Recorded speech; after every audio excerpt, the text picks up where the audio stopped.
Michael, can you grab my laptop charger? I can't find it anywhere. Stella called from the bedroom, her voice echoing through the hallway. Michael glanced up from his coffee, his mind heavy with the weight of their strained relationship. He exhaled slowly, setting the mug on the counter. Sure thing, hon, he called back, keeping his tone light. Their marriage had seen better days. For 8 years, Michael had been the steady partner, always supporting Stella as she climbed the corporate ladder. But lately things had changed. She was glued to her phone, constantly texting. Her laughter, once reserved for private jokes they shared, now seemed meant for someone else. The connection between them had thinned to a fragile thread. As Michael entered the bedroom, he stopped short. Stella was crouched over her open suitcase, meticulously folding lace lingerie sets he didn't recognize. A skimpy, maid outfit lay off to the side, its sheer fabric catching the afternoon light. Business trip, huh? Michael asked, forcing an air of casual curiosity. His eyes flicked between her and the suitcase, careful not to let his growing unease show. Stella jolted upright, turning toward him with a nervous laugh. What, oh yeah, corporate retreat, she said, closing the suitcase with a quick, almost panicky motion. You know how these things are, boring meetings, trust falls, team-building stuff. Michael studied her face. Her smile was tight, her fingers fidgeting with the edge of the suitcase. Looks like you're planning for more than just team building, he said, gesturing toward the suitcase. Stella's cheeks flushed. Oh, come on. It's nothing like that. I just wanted to feel confident. That's all, she said, waving her hand dismissively, avoiding his gaze. Not like I'm going to wear that stuff in front of anyone. Michael tilted his head, the knot in his stomach tightening. Right, he said, not slowly. I'll grab your charger. Stella turned back to the suitcase, as if dismissing him. Michael stepped out, his heart pounding. Something was off. Stella's explanation didn't sit right with him. They had always been open about their lives, their plans, but this was different. Later that evening, while Stella showered, Michael's thoughts churned like a storm. He leaned against the kitchen counter, staring at the bedroom door. His gut told him to let it go, to trust her, but another part of him, a quieter, sharper voice, urged him to look deeper. With quiet steps, Michael walked to the bedroom. The sound of running water covered his movements as he crouched beside the suitcase. Slowly, he unzipped it. The maid outfit was folded neatly on top, but it wasn't alone. Beneath it lay several other sets of lingerie, each more provocative than the last. And there, tucked into the side pocket, was a 30-pack of condoms. Michael's hands froze. A wave of nausea rolled through him as he stared at the box. His breathing quickened. Stella had always dismissed the idea of using anything like this in their marriage. She had said it wasn't her style, that she didn't see the need to overcomplicate things. Yet here it was, an unmistakable sign of intention. The shower stopped. Michael quickly zipped the suitcase and stood, his heart racing. He stepped back into the living room, sitting down just as Stella emerged, towel wrapped around her. Long day tomorrow, she said, leaning against the doorway as she dried her hair. Yeah, Michael replied, keeping his eyes on the TV. I'm going to head to bed early, she added, her tone casual. Michael nodded, barely looking at her. Sure, sweet dreams, he said. Stella hesitated for a moment, as if waiting for him to say more. When he didn't, she walked off toward the bedroom. Michael sat in the dimly lit living room, staring at the blank television screen. The image of the condoms burned in his mind, a constant mocking reminder of his wife's betrayal. He reached for his phone, scrolling aimlessly before setting it down again. He couldn't let this go. Michael sat on the couch, the television playing in the background, but he wasn't watching. His mind kept replaying the image of Stella's suitcase, the lingerie, the maid outfit, and worst of all, the 30-pack of condoms. His stomach twisted, his thoughts racing between disbelief and anger. He glanced at the clock. 10:45 p.m. Stella had gone to bed an hour ago, after giving him a quick kiss goodnight and her usual, I love you, now feeling hollow. Michael stood, running a hand through his hair. He couldn't let it go. His instincts screamed for him to act. Walking softly, He approached the bedroom door, which was slightly ajar, allowing him to see Stella sprawled across the bed, one arm draped over her face, as she slept deeply. He watched her for a moment, the familiar sight of her peaceful face now stirring a mix of love and resentment. Turning away, he headed to the guest room, where Stella's suitcase sat by the wall, partially zipped. He crouched down and carefully pulled it open. The lingerie was still neatly folded on top, the maid outfit tucked underneath. He hesitated before pulling them aside to reveal the condom pack once again. Michael stared at it, his emotions boiling. The pack sat there, mocking him, a tangible symbol of her betrayal. Slowly, he reached for it, sliding the pack open and grabbing a single condom. Turning it over in his hands, his jaw tightened as an idea formed in his mind. It was petty, perhaps even cruel, but it was fitting. Michael got up and went to the desk in the corner of the room. He opened a drawer and pulled out a small sewing kit Stella had bought years ago but never used. His fingers found the needle, its point glinting in the dim light. Sitting back down on the floor, he set the condom pack on his lap. Carefully, he poked a tiny hole through one of the condoms, then another and another. His movements were precise, his hands trembling, not from guilt, but from the weight of what he was doing. "This is what betrayal feels like," he muttered under his breath, his voice barely audible. He worked methodically, making sure the holes were small and hard to detect. When he finished, he slipped the pack back into its box and returned everything to its original position in the suitcase. Satisfied, he zipped it shut, stood, and left the room as quietly as he had entered. The next morning, the sound of Stella's phone alarm echoed through the house. Michael was already awake, sitting in the kitchen with a cup of coffee. He stared out the window, his mind heavy with the weight of what he had done. Stella entered the kitchen, dressed in a tailored blouse and skirt. Her hair was tied back neatly, and her suitcase was already by the front door. "Morning," she said, her tone cheerful, though it felt forced to Michael. "Morning," he replied, sipping his coffee. "I'm running a bit late," she said, grabbing a granola bar from the counter. "I'll call you when I get there, okay?" Michael nodded, setting his cup down.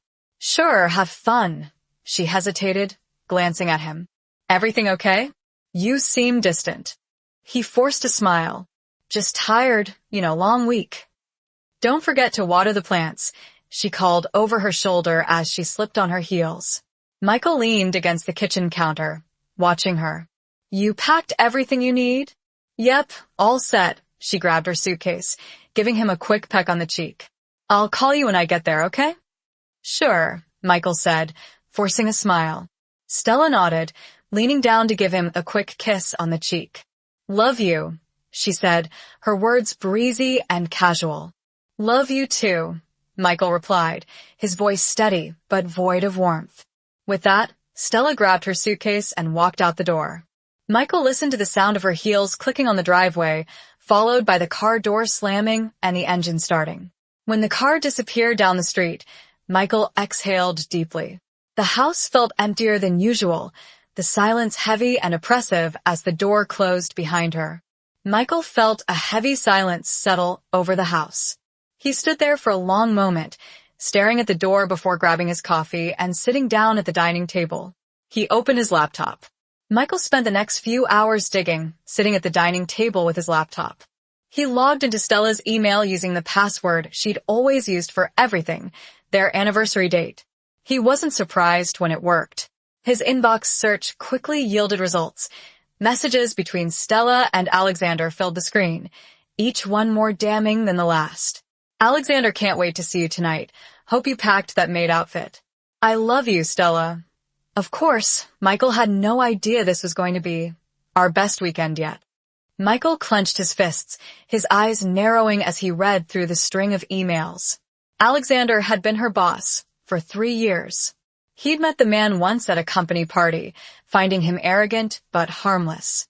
Now, Michael saw the truth. Another email caught his attention. "Alexander, we'll keep things simple. I booked the penthouse at the resort. It's private, no distractions, just us. Stella, perfect. I need this." Michael has been so clueless lately. Can't believe I stayed this long. Michael's stomach twisted. Her words hit him harder than he expected. All the years of love, sacrifice, and loyalty felt meaningless in the face of such callousness. It wasn't done. Switching to her phone account, Michael pulled up her text messages. It took a few tries to guess her passcode, but eventually he was in. The texts were worse. Alexander and Stella had exchanged explicit photos, detailing what they planned to do over the weekend. Alexander: think he suspects anything? Stella: not a chance. Michael's too trusting, always has been. Michael slammed his laptop shut. His breathing was heavy. He pushed back his chair and stood, pacing the room. His anger was sharp now, cutting through the pain like a blade. That evening, Michael sat alone in the living room. Stella hadn't called yet, though it didn't matter. He knew exactly where she was and what she was doing. The house felt emptier than ever, but instead of sadness, Michael felt a simmering resolve. He'd spent years putting Stella first, giving her everything he had. Now it was time to put himself first. He pulled out his phone and scrolled through his contacts until he found the number he needed. It was time to take the next step. Stella and Alexander thought they'd gotten away with their betrayal, but Michael wasn't done. Not by a long shot. Michael sat at the kitchen table, his laptop open to Stella's incriminating emails and texts. Every message burned like a fresh wound, but instead of wallowing in pain, Michael channeled it into action. He had already made his first move with a condom pack, but now was time for something more direct. Pulling out his phone, Michael scrolled through Stella's contacts. It didn't take long to find Alexander's number. She had it saved under a generic name, Boss. He shook his head, a bitter laugh escaping his lips. Not even clever, he muttered. He stared at the number for a moment, his thumb hovering over the call button. Then, with a deep breath, he pressed it. The phone rang twice before a voice answered. Hello. Alexander's voice was casual, confident, and smug. Michael took a moment to steady himself, keeping his tone calm and deliberate. Hey, Alexander. This is Michael, Stella's husband. The silence on the other end of the line was deafening. Michael imagined Alexander's face freezing, his mind scrambling to process the call. Alexander, he finally replied, his voice tinged with nervous laughter. Hey, Michael, what's up? Michael smirked, enjoying the shift in Alexander's tone. Just calling to congratulate you, he began, his voice steady and dripping with mock enthusiasm. You're going to be a daddy. There was a pause.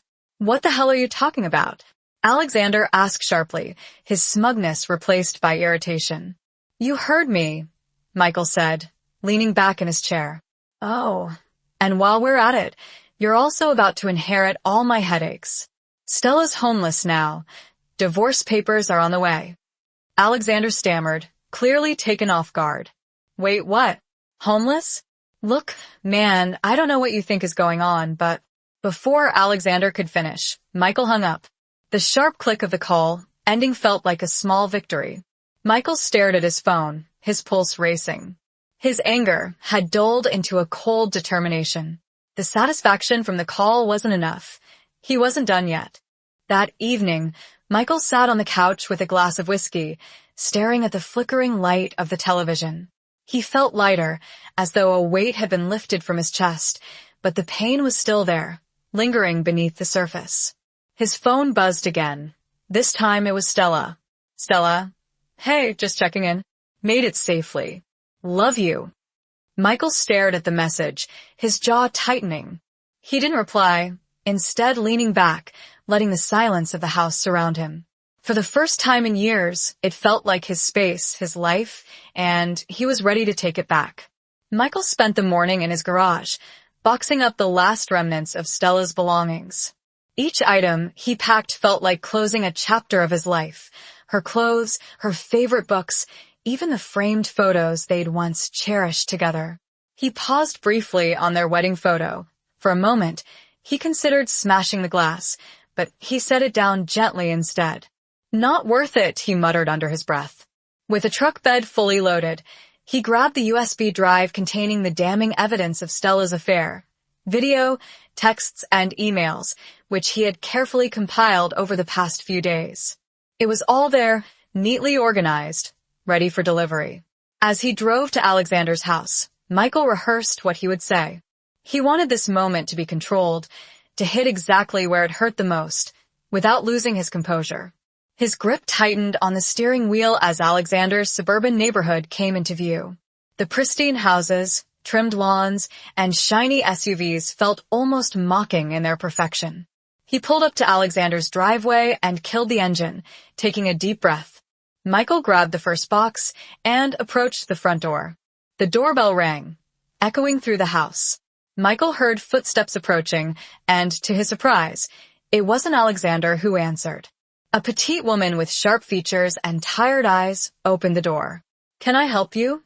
she asked, her tone polite but wary. Michael offered a small smile. "You must be Diane. I'm Michael, Stella's husband." He extended his hand, which she hesitantly shook. "Stella's husband," she repeated, her brow furrowing. "Ex-husband, technically," Michael corrected. "Soon to be, anyway. Look, I'm sorry to drop in like this, but I thought you should see something." Diane's eyes narrowed. "What are you talking about?" Michael pulled the USB drive from his pocket and held it out to her. "This contains everything you need to know about what Alexander's been up to. Videos, texts, emails. He and Stella have been having an affair." Diane stared at the drive, her face going pale. "This can't be serious," she said. "It is," Michael replied, his voice grim. After a long pause, Diane stepped aside. "Come in," she said curtly, her voice tight. Michael followed her into the living room. The space was immaculate, filled with tasteful decor and family photos. Diane gestured for him to sit on the couch while she fetched her laptop. "Let's see what you've got," she said, her voice steady, but her hands trembling slightly as she plugged in the drive. Michael watched as her expression changed with each click, first confusion, then disbelief, and finally devastation. The explicit texts appeared on the screen, and Diane read them in silence, her jaw tightening. "This can't be real," she whispered, her voice breaking. "It's real," Michael said, his tone cold. "I've spent the last few days piecing it all together. They've been at it for months, maybe longer." Diane's breathing grew uneven as she clicked through the files. Then she froze, her eyes glued to a video. She didn't play it, but the thumbnail alone told her everything she needed to know. "Unbelievable," she muttered, slamming the laptop shut. Michael hesitated, unsure of what to say. "I'm sorry," he offered, though the words felt inadequate. Diane leaned back in her chair, covering her face with her hands. For a long moment, she didn't speak. When she finally looked up, her expression had shifted. The sadness was still there, but it was now mingled with something sharper. "Alexander thinks he's so smart," she said, her voice dripping with bitterness. Michael tilted his head. "What do you mean?" Diane let out a bitter laugh. "I've known about his affairs for years. This isn't the first time, but I stayed for the kids, for stability. I thought maybe, just maybe, he'd eventually grow up." Michael stared at her, stunned. "You knew?" She nodded, her lips pressing into a thin line. "Not all the details, but enough. He's always been a narcissist, but this, bringing his trash into our home, into our lives, and with someone else's wife, is the last straw." Michael leaned forward as curiosity piqued. "So, what are you going to do?" Diane's eyes darkened, and a faint cold smile crossed her face. "Let's just say you and I aren't the only ones about to serve up some consequences." Over the next hour, Diane revealed her plan to Michael. She wasn't just angry. She was strategic. "I've kept a record of Alexander's behavior for years," she explained, pulling out a folder from a nearby cabinet. "Financial discrepancies, texts I've found, even his habit of using company resources for personal entertainment." Michael raised an eyebrow. "So, you've been sitting on all this evidence for a moment like this?" Diane said, "If he ever pushed too far, I wanted to be ready. And now, thanks to you, I have the final piece of the puzzle." Michael couldn't help but admire her resolve. "What's your plan?" Diane smirked. "First, I'm filing for divorce. You won't see it coming, but I'm not stopping there. Alexander's position at the company is precarious. He's been misusing funds, and I've got proof. Once I hand this over to HR, he'll be out of a job. And with the prenup we signed, he won't see a dime of my money. Michael nodded, impressed. Sounds like you've thought this through. I have, Diane said firmly. Alexander has taken advantage of me for too long. It's time he finally faces the consequences. Michael stood, feeling a strange sense of camaraderie with this woman he'd only just met. If you need anything, let me know, he said. Same to you, Diane, she replied, and thank you for bringing this to me. It couldn't have been easy. Michael shook his head. It wasn't, but it needed to be done. As Michael left Alexander's house, he felt a small sense of closure. Diane's strength and determination had given him a renewed sense of purpose. He wasn't alone in his fight to reclaim his life. Driving away, Michael allowed himself a rare smile. Stella and Alexander had underestimated the people they'd hurt, but now they were about to learn the hard way that betrayal always comes with a price. The fallout from Michael's revelations began almost immediately. Word of Alexander's affair spread like wildfire, with Diane quietly orchestrating the leaks. Michael didn't ask how she managed it, but the results were swift and brutal. Within a week, Alexander was ousted from his job. Diane had submitted evidence of his financial mismanagement to the company's board, along with a detailed account of his inappropriate relationship with Stella. The scandal hit hard. Alexander's colleagues, once charmed by his arrogance and charisma, quickly distanced themselves. Diane filed for divorce the same day Alexander was fired. Armed with years of evidence, she secured full custody of their 2 children and the lion's share of their assets, including the house and both cars. Alexander was left scrambling for a place to live, his reputation in tatters. Meanwhile, Stella's life took an equally devastating turn. Michael had served her with divorce papers immediately after their confrontation. She'd been staying with Alexander temporarily, but that arrangement didn't last long. Without his job and status, Alexander grew resentful, and their relationship, built on lies and lust, quickly disintegrated. One evening, weeks after the dust had begun to settle, Michael was startled by a knock on his apartment door. He wasn't expecting anyone, and when he opened it, there stood Stella, drenched from the rain. Her mascara ran down her cheeks, and her once pristine appearance was disheveled. She clutched a soaked handbag to her chest, her eyes red from crying. Michael, she began, her voice cracking. I made a mistake. Michael leaned against the door frame, his expression unreadable. He didn't say a word, letting her stumble through her plea. Please, just listen to me, she begged. I was stupid, okay? I let myself get swept up in something that didn't matter. Alexander doesn't even want me anymore. I've lost everything, Michael. My job, my home. She choked on her words, her tears mixing with the rain. Michael's jaw tightened, but he remained silent. I miss us, she continued desperately. I miss you. I miss our life together. I don't know what I was thinking. I'll do anything to fix this. Please, just give me another chance.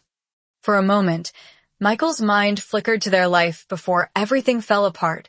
The quiet nights on the couch, the laughter, the shared dreams of a future together. But those memories were now overshadowed by her betrayal. You miss us? Michael finally said, his tone icy. Did you miss us when you were sneaking around with him? When you were laughing at me behind my back? Stella flinchede. Her tears flowing harder. I was wrong. I know I was wrong. But I'm here now, trying to make it right. Michael let out a bitter laugh. Make it right, Stella? You destroyed everything. You lied to me, humiliated me. Do you think a few tears are going to erase all of that? She reached for his arm, but he pulled away. Michael, please. We can rebuild. We can go to counseling. I'll do whatever it takes. You already made your bed, Stella, he said, his voice sharp. Now lie in it with him. But he doesn't want me anymore, she blurted out, her desperate argument spilling over. He kicked me out. I have nowhere to go. Michael stared at her, his expression hard. Not my problem, he whispered, her voice breaking with a calmness that belied the storm inside him. Michael stepped back and closed the door in her face, leaning against it as he listened to her sobs fade into the rain. The days that followed were a whirlwind of changes for Michael. His divorce from Stella moved swiftly, thanks to the evidence he had gathered. Friends and family, who had once admired Stella for her charm and beauty, now saw her for what she truly was. Michael also began to focus on himself for the first time in years. He reconnected with old hobbies, started working out, and even took a solo trip to a cabin in the mountains, a trip he had always dreamed of but had put off for Stella's sake. Meanwhile, Stella's attempts to rebuild her life were met with failure at every turn. With her reputation tarnished, finding a new job proved nearly impossible. Former friends avoided her, unwilling to associate with a woman whose affair had become a public spectacle. She tried reaching out to Alexander again, hoping for some semblance of comfort, but he wanted nothing to do with her. He was too busy dealing with his own fallout, living in a cheap motel, dodging calls from creditors, and facing the prospect of losing custody of his kids entirely. Months later, Michael was at a coffee shop when he ran into Diane. She looked radiant, a stark contrast to the woman he met that fateful day at her doorstep. "Michael," she said, smiling warmly, "it's good to see you." "You too," he replied, genuinely surprised. "How are things?" "Better than ever," Diane said, sitting down across from him. "The divorce was finalized last week. I'm free, and Alexander? He's living out of his car now." Michael couldn't help but chuckle. Sounds about right. They talked for nearly an hour, sharing updates on their lives and reflecting on how far they'd come. By the time they parted ways, Michael felt something he hadn't felt in a long time, hope. As Michael walked back to his car, his phone buzzed with a text. It was from Stella. "Stella, I know I don't deserve it, but can we talk just once?" Michael stared at the screen for a long moment before deleting the message. He climbed into his car and drove away, leaving the past exactly where it belonged, behind him. The crisp autumn air carried the faint aroma of coffee and baked goods as Michael pushed open the door to a local bookstore cafe. It was his newfound sanctuary, a place to think, read, and simply be alone without the weight of betrayal looming over him. Life had been steadily improving since the divorce. The anger and heartbreak that once consumed him had faded into a dull ache, a distant memory. He now used it as a lesson for growth. Michael grabbed, as usual, an Americano and a blueberry muffin and settled into a corner table by the window. As he flipped open the book he'd been reading, a soft voice interrupted him. "Excuse me, is this seat taken?" Michael looked up and saw a woman, her auburn hair tucked beneath a knitted beanie, holding a cup of tea and a leather-bound notebook. Her warm smile was disarming. "No, not at all," Michael said, gesturing to the chair across from him. "Thanks," she said, sliding into the seat. "It's packed in here today," Michael nodded. "It always is on weekends." As Michael introduced himself, she replied, "Nova," extending her hand. "Nice to meet you." Over the next few weeks, their paths crossed again and again at the same Café Nova. She always came armed with her notebook, jotting down ideas and occasionally sketching. Michael learned that she was a freelance illustrator, working on children's books, and had been through her own struggles, a marriage that ended in infidelity. One rainy afternoon, Nova hesitated before sitting down. "I hope this isn't weird, but do you want to grab lunch sometime? I feel like we keep meeting here by accident, and I'd like to actually talk without feeling rushed." Michael smiled. "I like that." Their lunch date turned into hours of conversation. They shared stories of their heartbreaks. Nova's ex-husband had left her for a coworker, and the betrayal had shattered her self-esteem. "It makes you question everything about yourself," Nova said, stirring her soup absently. "What you did wrong. Why you weren't enough." Michael nodded. "Yeah, I've been there. But you eventually realize it wasn't about you, it was about them." Nova gave a small, sad smile. "I'm trying to believe that some days are better than others." "Me too," Michael admitted. "But I've learned that you can't let the past find you. It's hard, but moving forward is the only choice." As months passed, Michael and Nova grew closer. Their shared experiences created an unspoken bond, but it was their ability to laugh and find joy in the small things that solidified their connection. Nova's kindness and optimism began to heal the parts of Michael that he thought were permanently broken. One evening, They took a walk through a local park, the ground covered in golden leaves. "Nova, Michael," she began, stopping beneath a large oak tree. "I never thought I'd meet someone like you after everything I've been through." She looked up at him, her eyes soft. "I could say the same about you," he continued. "I don't know where this is going, but I know I want to find out with you." Nova smiled, taking his hand. "Me too." As their relationship deepened, Nova encouraged Michael to let go of any lingering resentment towards Stella and Alexander. "They've already lost everything," she pointed out one evening over dinner. "You don't need to carry the weight of what they did anymore." Michael considered her words. Nova had a way of grounding him, of reminding him that his life was no longer tied to his past. Meanwhile, Stella and Alexander's lives continued to unravel. Alexander, unable to find stable work, jumped from one menial job to another, living in a rundown apartment on the outskirts of town. His once arrogant demeanor had been replaced by bitterness, and his relationship with Stella was a shadow of what it had been. Stella, who had clung to the hope of reconciling with Michael, finally realized that door was permanently closed. She had tried reaching out multiple times, letters, emails, even showing up at his workplace, but Michael had made it clear that he was done. One evening, Stella sat alone in a dingy motel room, staring at her reflection in the cracked mirror. Her once polished appearance had faded. She looked tired, defeated. Picking up her phone, she scrolled through old photos of her and Michael, vacations, holidays, quiet nights at home. Tears streamed down her face as she whispered, "I'm sorry, Michael. I'm so sorry." But it was too late. Michael, on the other hand, had found a new rhythm to his life with Nova by his side. Together, they traveled, explored new hobbies, and rebuilt their lives on a foundation of honesty and trust.